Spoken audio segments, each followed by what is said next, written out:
Welcome to the Pitchwerks podcast. I'm Scott McTaggart. Over the last 20 years, I've been a sales rep, a marketer, a manager, an executive, a consultant, and an advisor. This show is designed to give you access to my list of contacts so that you can learn more about how to present your ideas at work and succeed in your career. Startups and salespeople, marketers and managers from the Epicast Network in Pittsburgh.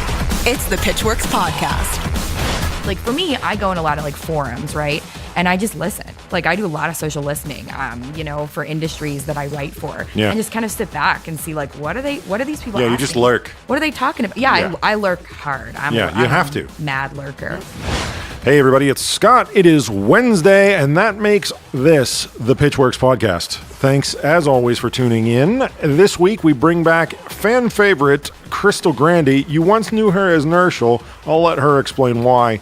We got a lot to talk about, but one of the reasons that I like having Krystle come in here is the fact that Krystle's going to talk about unexpected course changes and what it is that gives you confidence, a lack of confidence. We're going to get into social listening. That's a great conversation that I think a lot of you need to be exposed to. But before we get to that, you know that I've got to ask you to rate and review this fine program. Get into iTunes, give us a star rating, choose something between 1 and 5. 1 star, I'm not 100% sure why I downloaded this, or 5 stars. I'm entirely sure that Scott can walk upon water if only given the opportunity.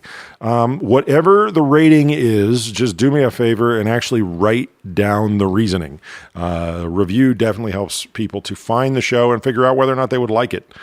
Let's jump in. Let's talk to Krystle. And again, this is a great episode. I really enjoy this conversation because I think we're going to talk about a lot of the things that people are worried about, unexpected course changes, things that, go right, go wrong, all of a sudden, just real life takes a hold. All right, ladies and gentlemen, put your hands together. Wait a minute. Hang on a second. We got to change the way we introduce you. You're Krystle Grandy these days. You went back to the maiden name. What's going on? Yeah, so I'm back in TCU. I know it's pretty exciting. The place ain't the same without you. I know. Well, I had to come glam it up again down here. Absolutely, we are very glamorous for sure. Yes. You can tell based on the basement setting, the general disregard with which I'm treated. All of these things add up to we're very hip. Well, I started my own company for the second time, and I know I saw you the first time, which is kind of interesting. We got to talk this out. Yeah, okay? I know.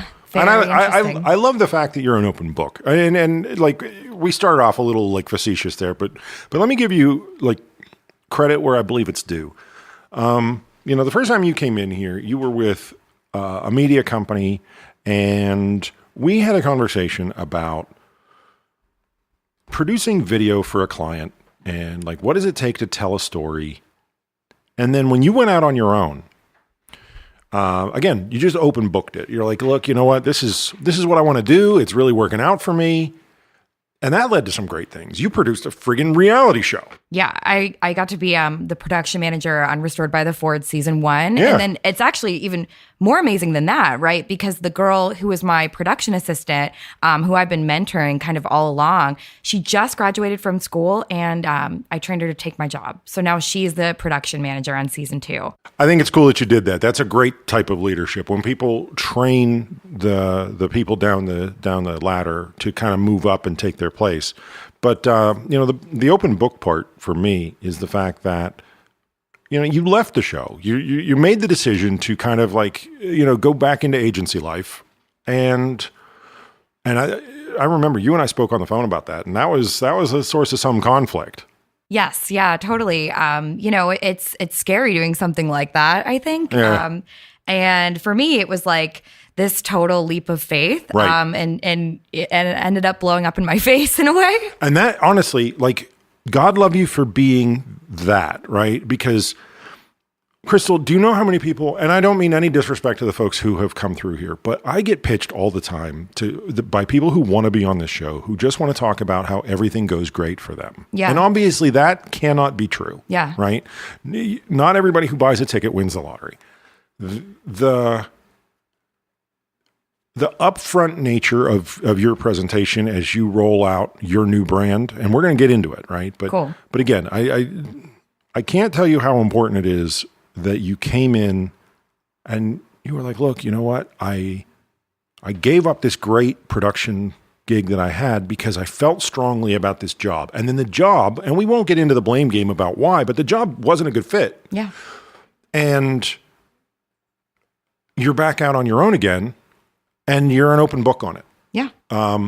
And, you know, the first question I would ask, you know, it was like, when you first decided to go out on your own, not this time, but when you first decided that you're going to be a consultant and you're going to work on you know, telling video stories and whatnot, what was that thought process like? Like, obviously you're nervous, you're scared, but kind of put us in that place again. I think for me, it was really, you know, I'd gotten laid off and I was like, you know what, like I'm going to start my own thing. I want to do things the way I want to do things. And I've always been, from freelancing for so long, the type of person that's not afraid to just go out there and get what I want. That's funny because freelancing, a lot of people don't think of it that way. Like it is being out on your own all the time. Yeah. But I think of it as like there's an endless world of opportunities. You kind of just have to like mine them and put yourself in position to get those opportunities. Yeah. And so it made sense to me. You know, I was like, well, I'm laid off and I know that I can do this stuff on my own. And so why not? And, you know, at the time I was married and I was fortunate enough to have some steady income. So I was like, you know what, I'll do this and I'm going to try to make this work. So I am going to ask you about that, right? Because Yes. I think that's something that gets people kind of caught up. You got laid off, right? Yes. That makes people nervous just from jump, right? They're like, oh God, I can't start something on my own because I have this fear of where my finances are going, which always seems down the drain, right? Like it's like I'm watching my money trickle out. Is now really the time to also try to put out my own shingle? And you face that. But I think it's a lot easier for those of us that are not in that situation to pretend like we know what it would be like. And you said, okay, well, I was married and, you know, the situation was different. But how long did it take you to start to feel confident in that situation? Almost immediately. I think that when you believe in yourself and you're the type of person where, for me, it's always been, I've kind of always tried to make myself my own brand. Yeah. Really, aside from any company I've ever worked for, you know, anyone really, even the production companies and the TV shows, just being Krystle and my own brand and knowing that I'm really confident in that. And I am an open book. So like there's nothing that nobody can say about me out there that, you know, I wouldn't say about myself or tell somebody freely. Yeah. So for me, it was like, well, you know I know I can do this and I'm just going to do it. Like, Yeah. So what? Did you find that there was then even a higher level of comfort that you gained over time? Yeah, I would say so. Over time, I think I felt like, okay, I can really do this. And as, you know, clients start to work with you and whatnot, you're like, oh, okay. Like, I think sometimes you really fake it till you make it. Oh, yeah. You know, it's like, There's definitely a need for it. yeah. And if you don't believe in you, like, who's going to believe in you is the thing, you know? Like, if you're not the one out there being like, I'm the best at this and I love this and I'm going to do a great job, like, why would a client believe that? So I think I kind of went into it with that mentality, just thinking like, well, hope this works today. Fingers crossed I don't crash the plane into the mountain. Yeah. How long then till you got to that higher level of comfort? Maybe like a month or so. So not long. Yeah, not long. Yeah.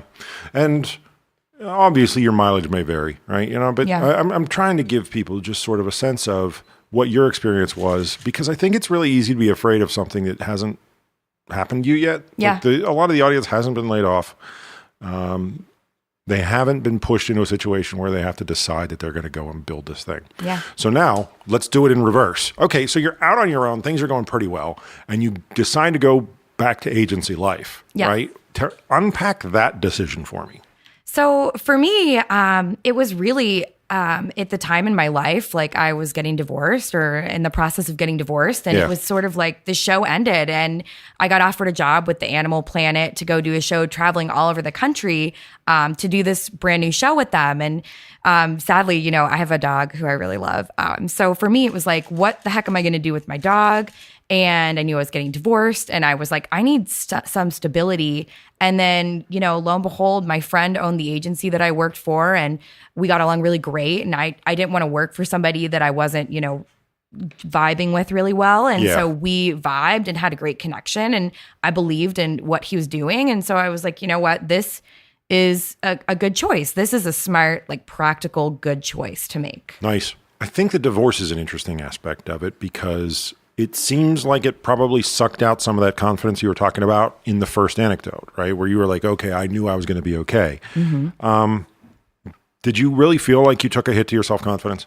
Yeah, definitely. I mean, I think that in my generation, it's really sad, but so many people, like I'm a very like, I'm all in or all out. Like I either hate you or I love you, you know, like I hate you to death or I'm like madly in love with you. Allow me to introduce you to the entire smorgasbord of the human condition. I think there are many other colors you might want to try on. I'm just saying. I need that. There are grays and they're lovely grays. I'm just It's you know what? Gemini. Don't let me stick my nose in. That's it anyway. As a fellow Gemini, you probably understand. Don't even bring your weird sky science into it. I won't.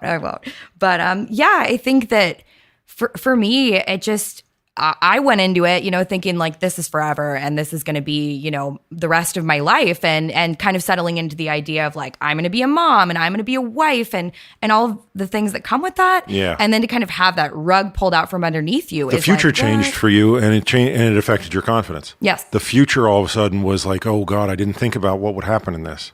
Okay, I'm going to overlay a narrative, and you tell me if I'm doing it right. Okay.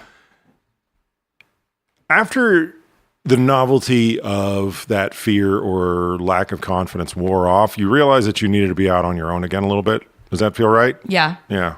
Because, you know, I think you've got a fit problem with anything where and you called it your personal brand earlier, so I'm going to keep with that as our terminology, right? Like, yes. Anything that doesn't actually integrate to everything else that you're doing. Mm-hmm. And that does kind of make you always the boss of Krystle Inc. Yeah. Right. And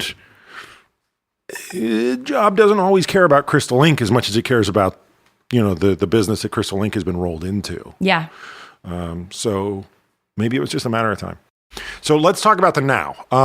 So what's the new shop called? Did you use the same name or? A new name, whole new thing. Okay. So I was like, I'm doing a whole new name. Do the pitch, do the thing. Come on, let's have it. So the new shop is called Grandy Media and Co. Because I love to collaborate with a lot of other folks in what I'm doing as well. And so there's this whole new side of the business for me, along with the video and the photography, which has kind of always been my like passion. Oh, I know. You and Buzzy talking nerd camera stuff before the recording is proof of that. I wish I would have had a recorder on that.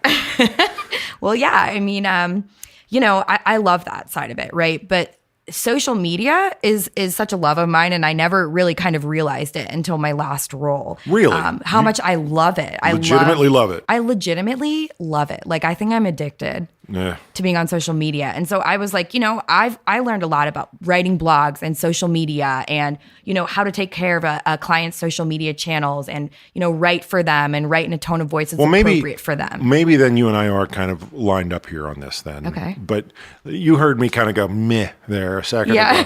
And the reason is because I think it's very easy for social media to become a time suck because I think people make the mistake of thinking, this is quick, I'll do it. And before you know it, an hour's gone by, right? Like, and I think it's really easy for a business owner to get sucked into that vortex. Yes. And before you know it, truly useful things that a CEO should be involved in, like finance decisions and whatnot, got overlooked, if only just because they didn't bring them up. Yeah.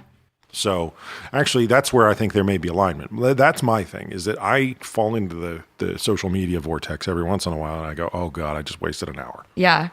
And you know, if what you're offering is like an outsourced version of that, then you're avoiding that vortex that makes me go, ugh.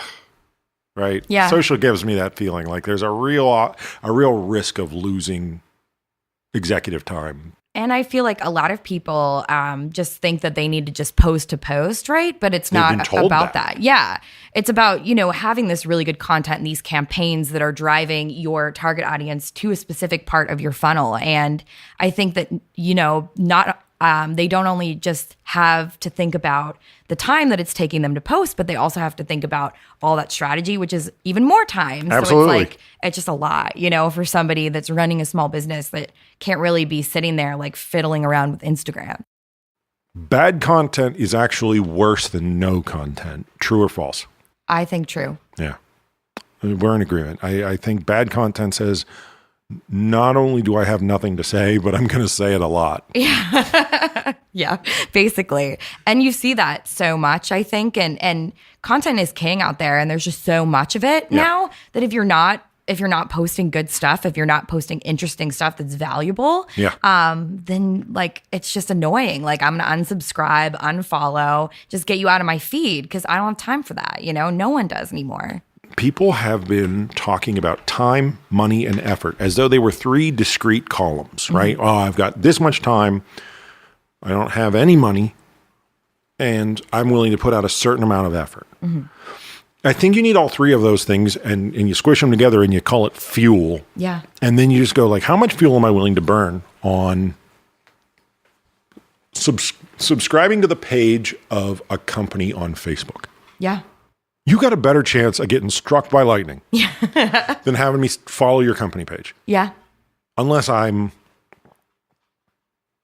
personally, my identity and your identity feel as though they are connected. Like that's the only way. Yeah. I think that's the core of like everything on social though, is like people are seeking that connection that like, everything you do on social, really, when you think about it, you're seeking this like connection to like other humans or this feeling of like being less alone, I would say. But the flip flop on that, the other side of it is, so then why create a company Facebook page if you are not interested in having a personality?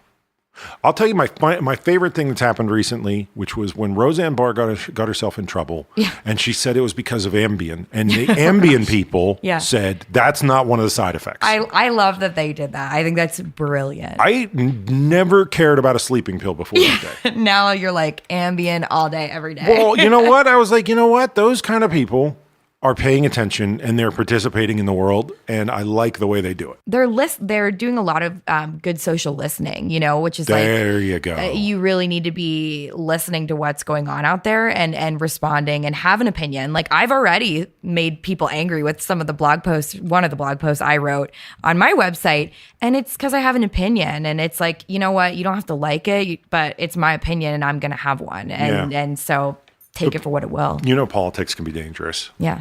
Especially if okay, so let's assume for a moment. Let's take the Roseanne situation because I think it's a really good object study, right? Yeah. There are a lot of people who obviously, again, they've invested their identity in Roseanne for any number of different reasons. But let's take it at face value and just say it's because they felt like their values were being represented on TV, right? Yeah. Okay, so now they feel like they've got to come to Roseanne's aid, right? That there as a lesson is super interesting. Yeah. I don't care about sitcom actors. Yeah. I mean, obviously, just being human notwithstanding. I mean, like, I'm not going to bat if all of a sudden the star of Scrubs gets in trouble, right? Yeah. I just don't care. Why? Like, you don't have to fall on the sword for somebody like that. It's not your cause. Why are you being a martyr? For exactly. This is not the hill I want to die on. Yeah. Yeah. It's like, I learned that the hard way because I was going in and my therapist was like, you don't need to be a martyr for every cause that you believe in. And I was like, well, that's actually a really good point because I'm really tired of like arguing. It is exhausting, isn't it? It's exhausting. Yeah. So sometimes like now aloud, I'm like, sit back and think, is this really worth it for me to like fight for this or not? And most of the time not. Am I burning my fuel on something worthwhile? Yeah, exactly. Absolutely. But when you look at the Roseanne situation, right? ABC stuck their neck out and they said, we're going to put this show on and we know people are going to feel as though they have to push back against it because it's from a distance, it's political thing. I don't think ABC got on there and was like, hey, I got an idea. Let's be Fox News. I don't think that that's what they did. I honestly, in all seriousness, think that they started out with the idea that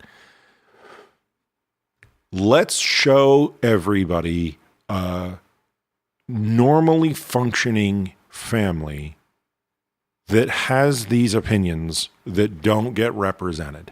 Yeah. And I think that was like legitimately their purpose.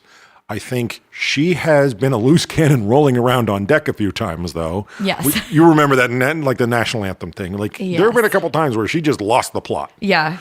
I'm not sure that I would have put such a dangerous pistol into her hand. Yeah, that's like investing in something very risky. Like, that's what I'm saying. Why Exactly. Like, you knew this was going to boil over. Yeah, and you must knew like the gambling. politics were going to be such that you could lose up to 50% of the potential viewers. Yeah. That's why politics is dangerous, is the fact that you don't know if you're going to lose half of the potential audience at any given time. Yeah. And I don't know, like, it seems now like Sanify, the people that make Ambien, may have actually stepped into that. Yeah, exactly. Because they're kind of alienating then the folks that are like, because I do see that on Facebook, and it's really funny to me because I have these people that post this stuff like making Roseanne out to be this hero, and then these people that are just totally vilifying They need her. to tear everything that those people said down. Yeah, right? and I'm like, and then Ambien is putting themselves, on the other side of this. There's like Roseanne on one end and Ambien on the other end, and the whole time I'm thinking like, why? How did Ambien where did this they is came out the the weirdest gate? celebrity death match ever. Exactly. Like I'm like, why? In this corner, something your doctor prescribes to you. In this other corner, that lady who made the show is making the show again. What? No, it's like, why are we all wasting our time on this? It's like that Yanny Laurel thing. It's like people get so up in arms. You bite your tongue. I can't even get into that. Is there really nothing else out there for us to talk about? This has to be such a big deal. Well, but I mean, within the confines of the corporate conversation, right? Yeah. Every brand wanted to jump on Yanny versus Laurel, which is insulting just to say. Like I literally think less of myself for even enunciating those words right now. I think they jumped on it though because everything else is politicized. Everything else in this world where you were saying like, it's identity. It's about what do you stand for? Can I follow your corporate page because I feel like it ties into my identity? God, they just love something stupid like that has absolutely no, like, like I guarantee you, if Hillary Clinton had a cousin named Yanny, we wouldn't be talking about this, right? Yeah, right.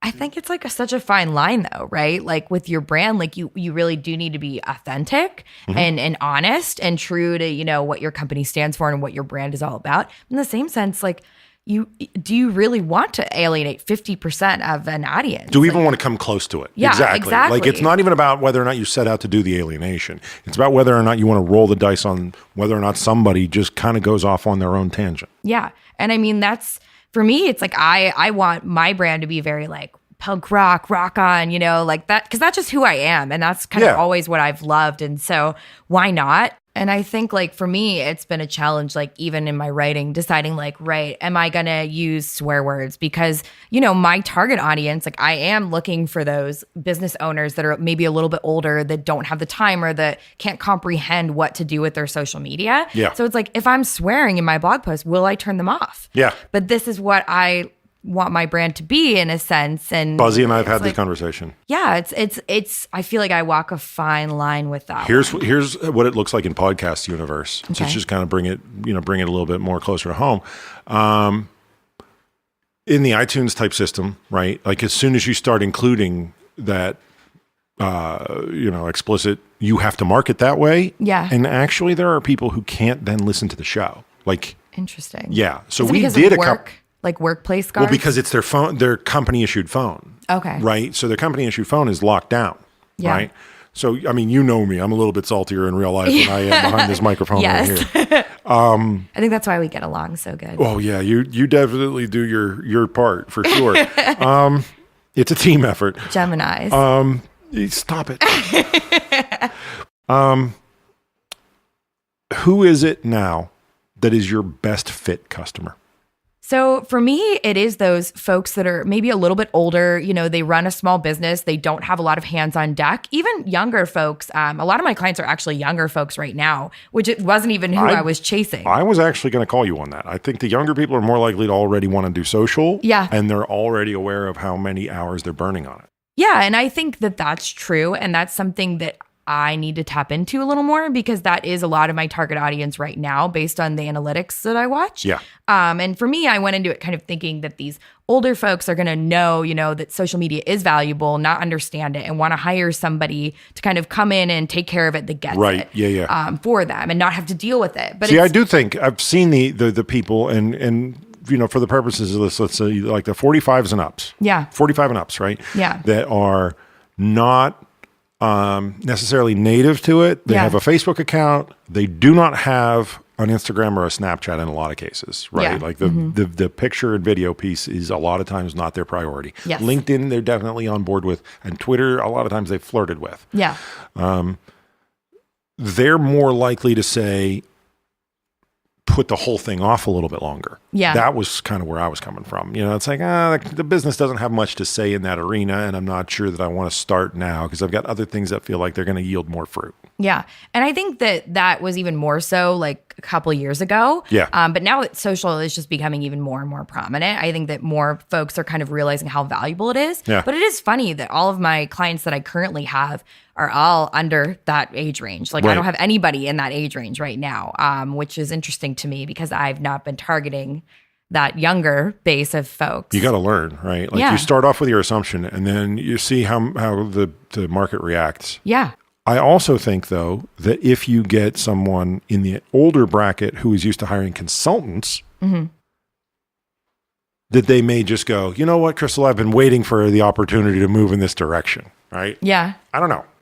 Yeah, I mean, for me, it's a lot of like guess and check. There it is. Yeah. You know what I mean? Like, just I think a lot of people have the problem, and I got this with my website, and it's not perfect by any means, and I've got a lot of work to do on it.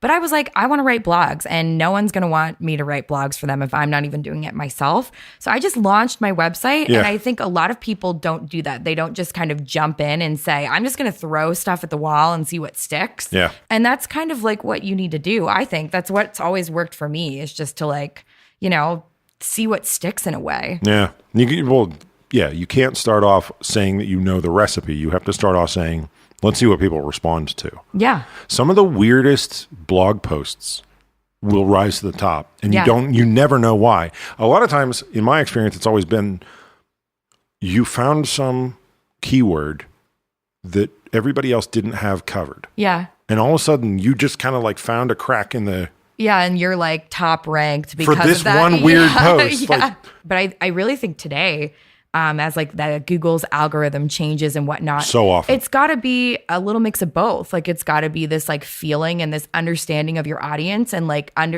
for me, I go in a lot of like forums, right? And I just listen. Like I do a lot of social listening, for industries that I write for, Yeah. and just kind of sit back and see like what are these people? Yeah, you asking? just lurk. What are they talking about? Yeah, Yeah. I lurk hard. I'm Yeah, you have to. Mad lurker. No, because if you want to understand what the buyer wants, you need to understand they're trying to tell you in 50,000 different channels. Yeah. And if you're not, I think a lot of people are like, I'm just going to push and say like, buy our service. Here's why we're so great. We're great. We're awesome. Pick Listening us. is hard. Here's this thing I want to say. Yeah. I'm out. And Yeah. then they drop the mic and leave. Yeah. And it's like, people are just really turned off by that. Like I know I especially am, just because I'm even more cognizant of it nowadays because of all of this. Yeah, Yeah. absolutely. Now, when you talk about social listening, right? I have to believe you're looking at like question and answer sites, Mm-hmm. right? Probably Reddit. Yep.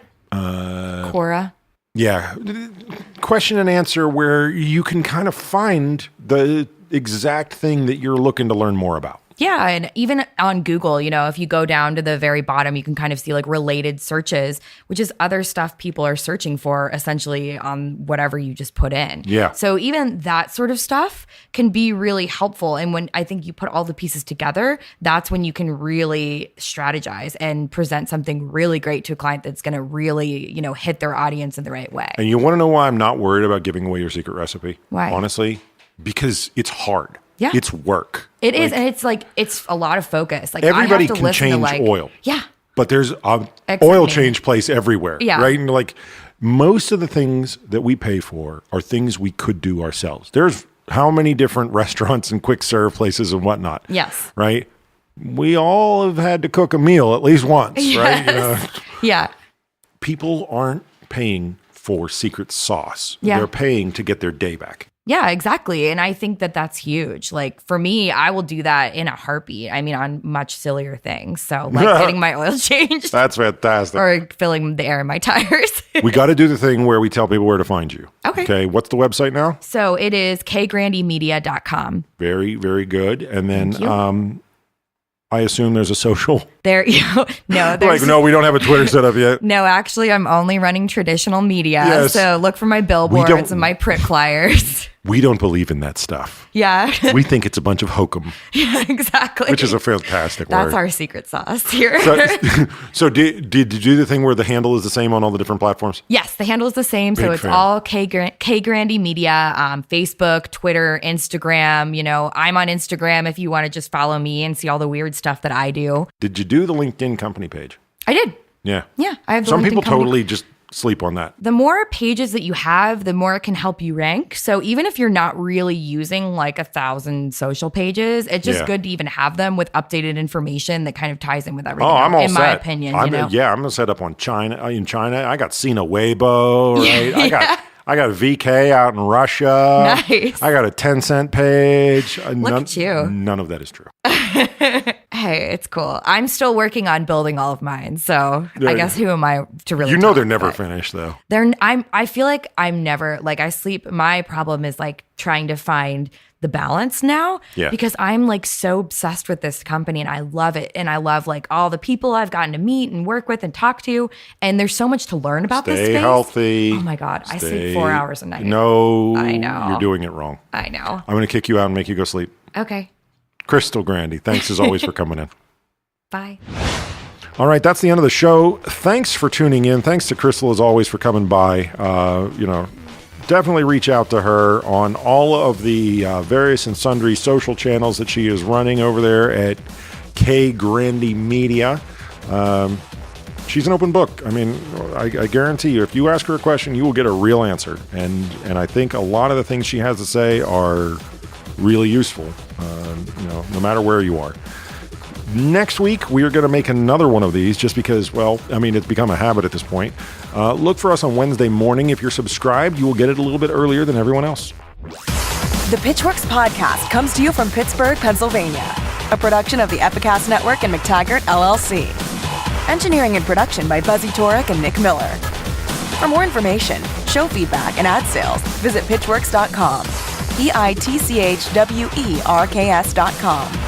On social media, find and follow the show on Twitter, LinkedIn, Facebook, and Instagram using that same brand name, pitchwerks.